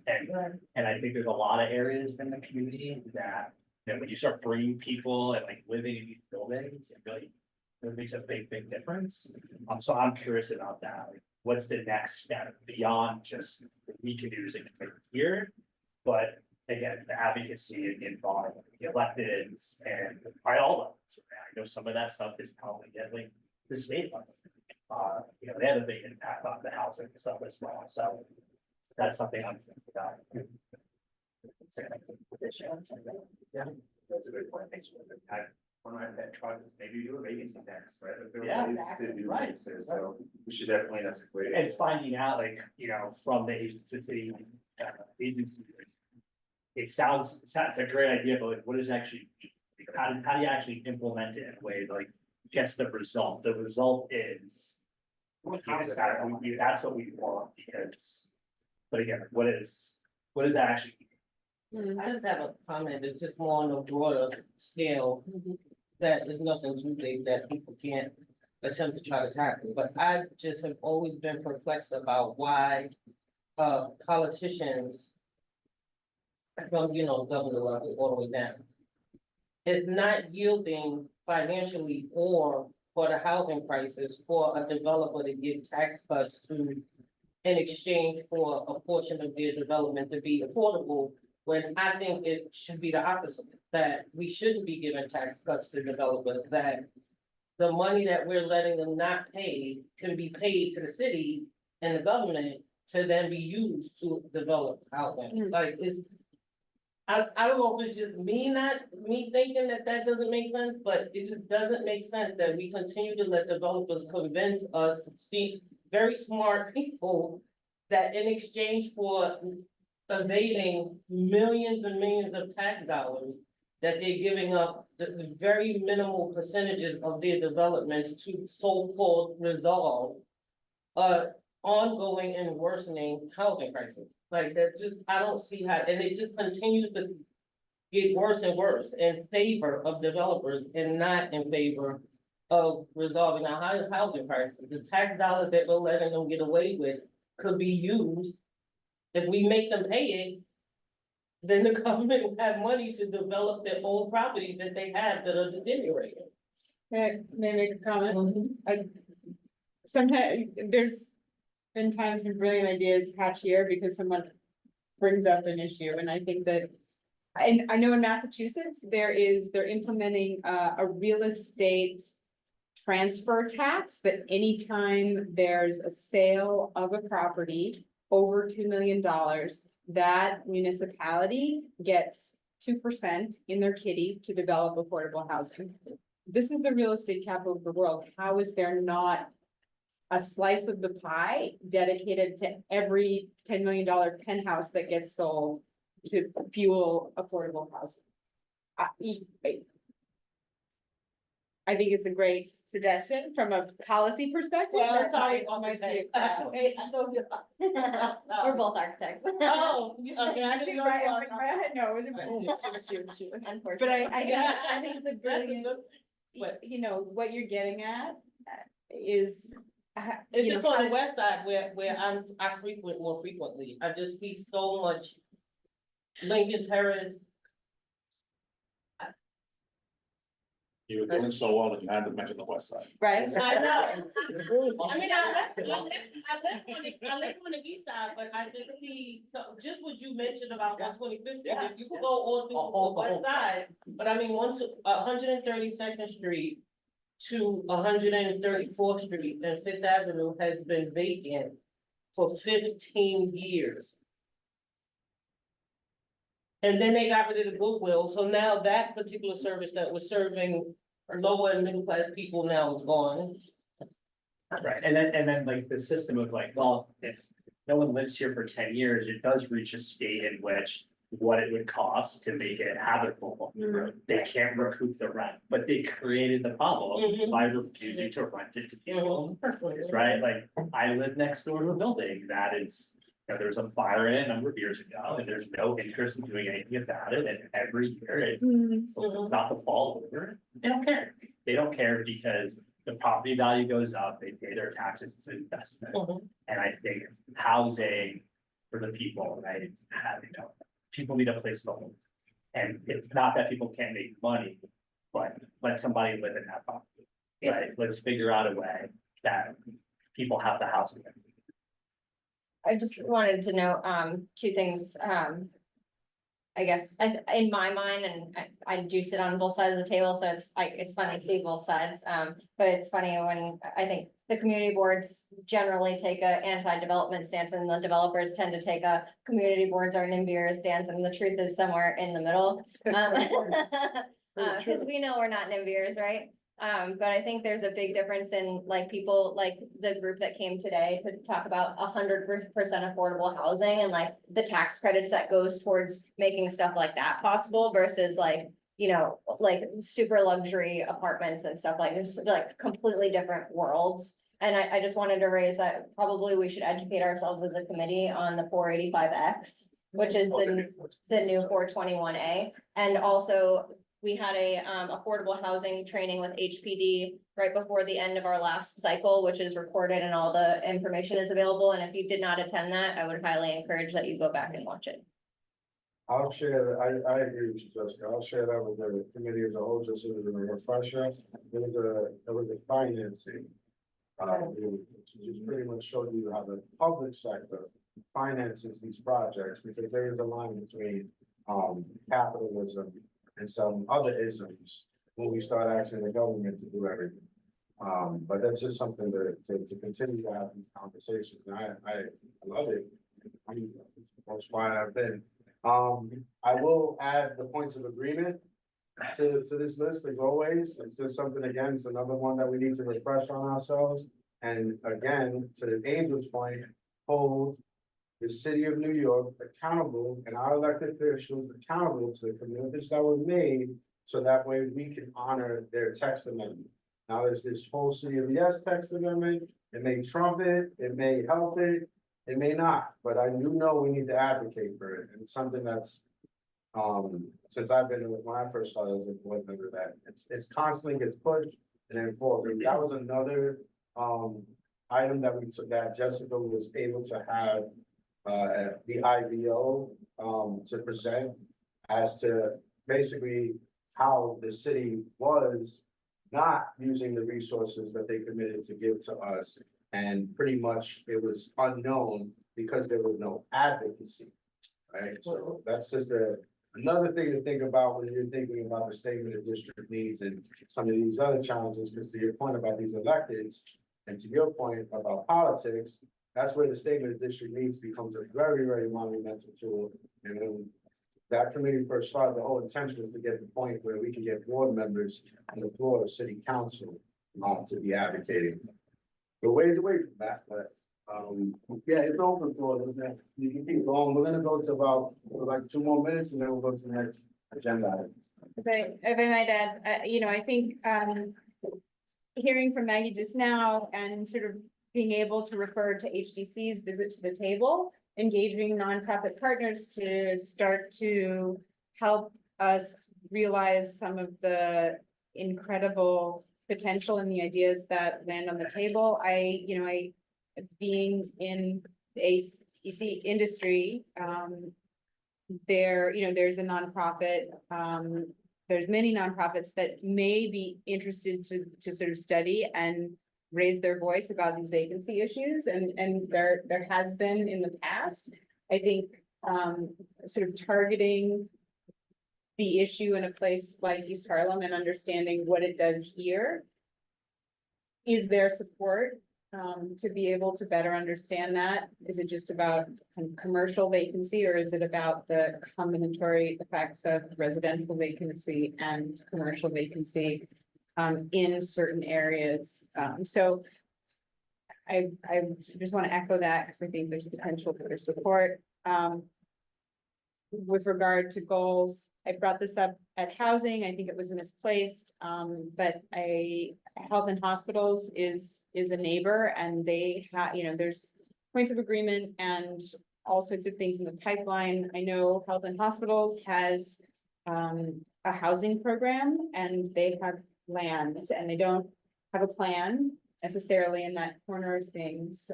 I would like to proactively suggest that we engage them in conversations about the potential for, and it would be supportive housing for high need populations. So that's something that I think this committee would be well positioned to potentially do. To continue to be a place where ideas can be brought to the table amongst all of our other responsibilities. Kenneth, I'm happy to support the push for landmarking and raising awareness about how cultural heritage gets preserved amongst all the other activities, in the neighborhood. And I just want to bring up, and it might be in the wrong place, I don't know, but I think there's always been an ask in the statement of district needs for a ferry stop, and being a ferry rider and having seen how, maybe it's an EDC ask, I don't know, but the ferry has evolved in the past 5 years since I've been around the board table.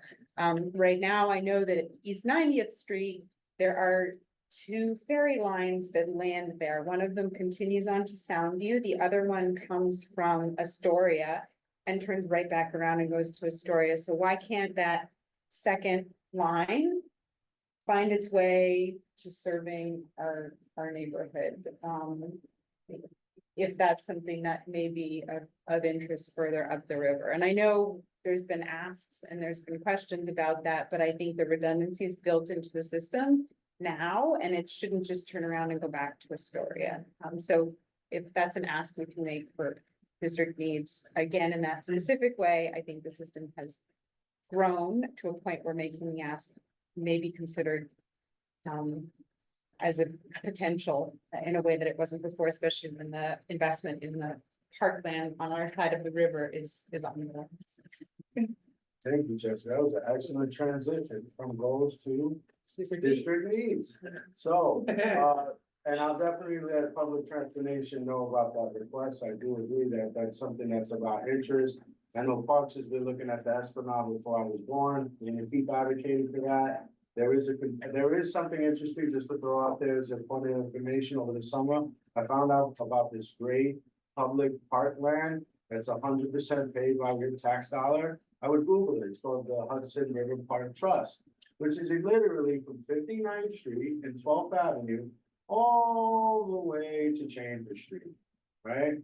I think it's a very interesting conception, given that we've been getting a lot of pushback from our elected officials as to why they can't finance or figure out how to make our Esplanade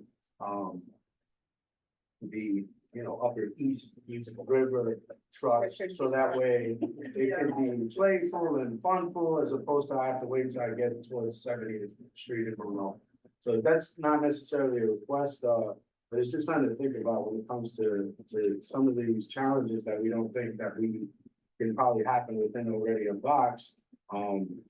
If we make the acts to these electeds and really enforce our position, it might be of interest. Jason, may I just sort of echo, there was a point in the pandemic where I submitted and floated and ran up the flagpole as far as I could do. FDR Open Street, northbound from 96 to 125th Street. Feasibly, Sam Schwartz says, sure, you can do that, because we can close one exit and have it be possible. It was a little crazy then, it's a little crazy now, but it is something that I suggested that it's a 3K, which is 2.3 miles or something like that from Metropolitan Hospital to Uptown Grand Central, both feasibly willing to be partners in that effort. So does that happen every year as an East Harlem 3K for health or something? Being that, and sorry, this is the ideas point where I just do the brain dump for a moment while there's some ears. Mirroring what happened on the west side by giving more pedestrian access to the waterfront in that West Street, which is 9A, wasn't always a place that had stoplights where traffic stopped and started. You look to the end of 106th Street and you say, why can't we just cross and go to the Esplanade, right? Or what, it's not for tomorrow.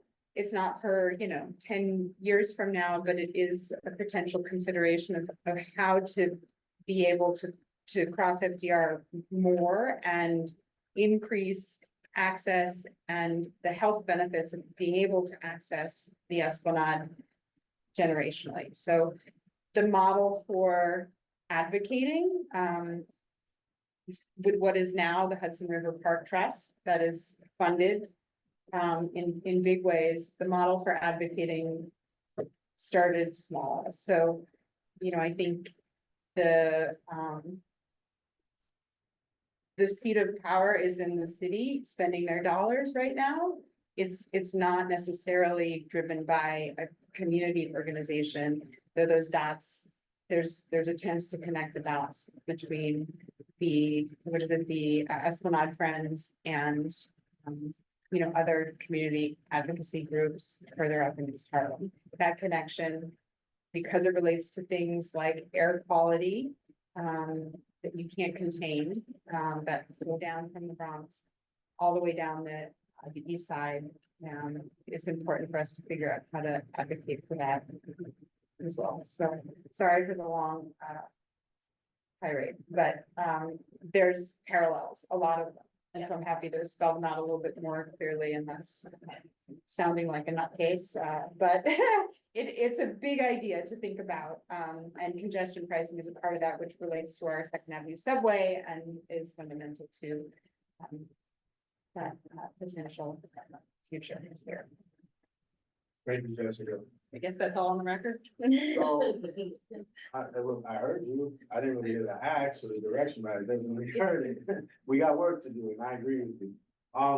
To capital budget priorities and request number one, provide more housing for special needs households such as formerly homeless. Staff recommends to keep it, and I recommend to keep it. We just spent probably 15 to 20 minutes just outcrying our concerns about not enough housing stock, right? And the answer's there. It's a constant answer for the agencies where they love to just say, we're using our existing resources and we're working to our best efforts. And I hate to tell you, it ain't really like, far removed personnel that are advising it. It's us, it's our own people, right? So we need to be able to kind of drive down what's preventing some of those requests from being fulfilled. And I mean, they might be able to give us a more concrete answer or different avenue towards advocacy. Yeah. And in regards to that, because of those type of answers that they give us. Yeah. I don't know, what is the process when you have the meetings with the agencies? How does that go? Because I'll talk to you offline about that. I do want to keep us in time with you. Okay. Great question. I have a lot of information on that. And the simple answer is our efforts. Jessica. Is this potentially a place to suggest that partnership with public corporations may be of value? If Health and Hospitals has a program that gets funded to support the development of housing for the types of households that we're targeting in our ask, is there any value in mentioning those specific programs underneath the ask? I'll put it out there because we're gonna revisit it next month. So I'll do some research as well. That's a better response, because my simple answer would be, we're asking HPD to continue to do what they're already doing, which is pretty much letting the world of politics know, do not remove this housing request, but it doesn't take away from, adding a request that is that may not necessarily fit to this narrative. Yes, Jessica. If there are specific questions to any city agencies, I would be happy to reach out with them. So if you email me your specific agency questions, like, we can ask like about your question, or if to Beverly's point, us talking to them to help refine requests can sometimes help make it more approvable, or, and maybe obviously not in this case, but there's certain ways we can word things or direct them slightly differently to make it more effective, but. Just to clarify, is you're suggesting that the Health and Hospitals program is a separate ask, that this is targeted towards HPD? That was my reading of your response and your suggestion. This document comes out of directed to HPD. HPD. This is directed to HPD. Right, so if there's another program that targets a different agency, that should be a separate ask, even though it's asking for essentially the same thing in the explanation. What I'm It's a different saying is we program. can create an additional request. Right, that's what I'm at. That's what Good. you would like. Yes, thank you for the clarification. And the committee will vote on that in October, should be decided. Yes, Amy. Guys, so. I know. For those of you that have been here, I'm gonna sound like a jerk. They're saying yes. I'm explaining this to you guys. That's yes. Right? That's how they say yes. They're not gonna say, I'm giving you a building at 116th Street. They're never gonna do that. So they say yes this way, and then they come into buildings. So if you look at our meetings calendar the last year, multiple projects. So they said yes, and then they're delivering, right? We're not gonna get everything we want, but we're getting stuff. And we have to acknowledge that. That doesn't mean take your foot off the gas, but this is yes. So when you see the rest of them, that's yes. Yeah. They'll say no, when it's no. Huh? All right, number two, provide more housing for extremely low and low income households. The beacon. And- yes. Right, we can talk about it, Great. yeah. We just, exactly. Awesome. Number three, provide more housing for C. Or add. I am okay with the, more housing for extremely low income, but we only dealing with just rentals. We have to give the people other options than just rentals. As long, I mean, right now, this city is like 95% rentals. Our home ownership in this community and the city is very, very low. And I think asking for housing, for extremely low, we should also add home ownership opportunities with this, to get some type of balance. Because right now, we have the mercy of landlords and renters, and we have nothing else. We need other options of home, where people can live besides just renters. Excellent. You'll send that request to us in writing so that way we can present next month. Yes. So, okay, thank you. Next item. Number three, provide more housing for seniors. Capital, this is new for HPD. Any questions, concerns with that? I think it's pretty cut forward. Number one, study land use and zoning to better match current and or future neighborhood needs. This is expense budget priorities. This is another new one for HPD. So I'm gonna do some research to add a fourth capital budget request. Yeah, you and Beverly. You're doing number four and Beverly's doing number five, Okay. which will be in our committee's hands before our meeting a week in advance. That's what I was gonna ask, just so that I. We're gonna vote on it. Yep. Or if it's not prepared, we won't vote on it. It's a goal for next year. Right? You mean you wanna, suggest for number five, any bullet, how real. She's talking towards ownership. I mean, Yeah, ownership, affordable home ownership. Exactly. I just would add that it, we increase the research that obviously private developers for building ownership units, obligations. And We have a fellow member with the floor. you understand?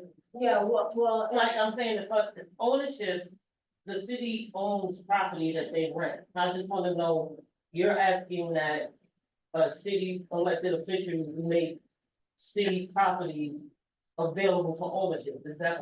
yeah, that also, yeah, most definitely. Because I know the city right now does have at least two programs which they need to expand. And the one that they have in on the records that they have abandoned, which has been very successful, is the tenant interim use program. But right now they have the program for, housing, it's the project that we just did on, they asked for 135th Street, kept their presentation. But the income level for that 125th Street and, National Black Theater. no, 125th Street and Madison Avenue. That's.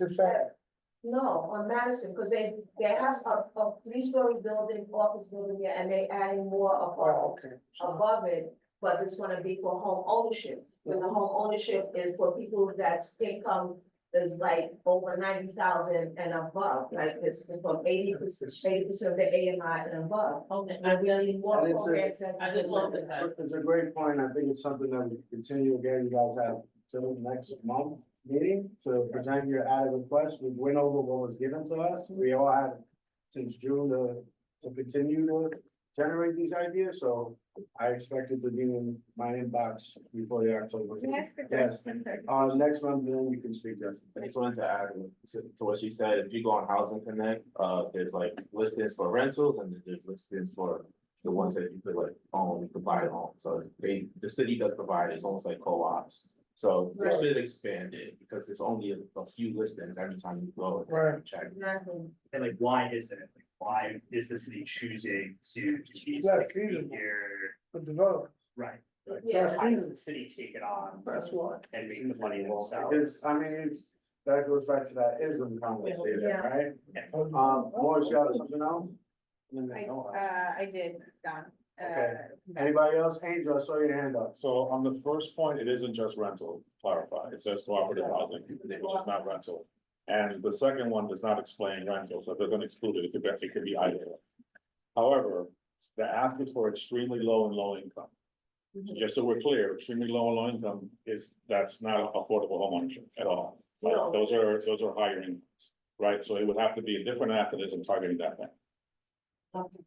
And, you know, the HPD's current affordable homeownership program, Open Door, it's 110% seems to be the bottom. What do you know what the MI? 110% of AMI for private sites and 80 for public sites. So that's not extremely low or. Because that was only 30 to 80, right? Yeah. That's company. So it is never really, yeah. Yeah, but it's all program. Yeah, it's a total program, it's conservative, was 80% and most. I'm losing the committee, so I mean, we could break out, right? We're done. I don't hear nothing new. I hear us reiterating, we need some homework to do over the next month. Does we have any new items? I do, I have a point of clarification with regard to, the suggestion for request of affordable homeownership. Is that new construction, i.e. development, or is that new affordable homeownership opportunities in existing structures through some program? Existing, because that would also help with the fact that there's a lot of buildings that's not being used, that the city has. And that would be a great opportunity to have these buildings reutilized and for affordable home ownership program. And there's plenty of them out there. And the only reason I ask is because a lot of times the rehab costs so much, nobody knows what to do, right? You can't turn it into rentals because it doesn't work. So is there an opportunity for a program that could turn vacancy into affordable homeownership opportunity? That's what it's all going. Like Italy, buy your house for $1 and fix it up. Yeah. Well, they sell, take that, they sell it to the developers for $1, but most of the time, the developers have to go get their private, financing for, and money from the city, so they get joint financing in order to do these projects, but the projects that they have at, Open Door, and ANCP, the AMI for the affordability is way out of the reach of our community. And our community, AMI now is less than what, $60,000 a year? You know, and each time the AMI goes up, you know, we get further and further away from home ownership. And I just wanna kind of parallel. NYCHA went into receivership or some form of mandated oversight because of its conditional negligence. Why can't that happen with private ownership in a way that requires owners to do something with their buildings? And I'm just, so, Beverly, maybe we can get some coffee. Okay. And make housing a very long meeting. Listen. Thank you all. Good. I appreciate your Sir. time. That said, I'm adjourning the meeting at 8:40. Thank you. It's like paper when you're writing. And it saves it digitally? Yeah, so the. Yeah, Please take for, Jason.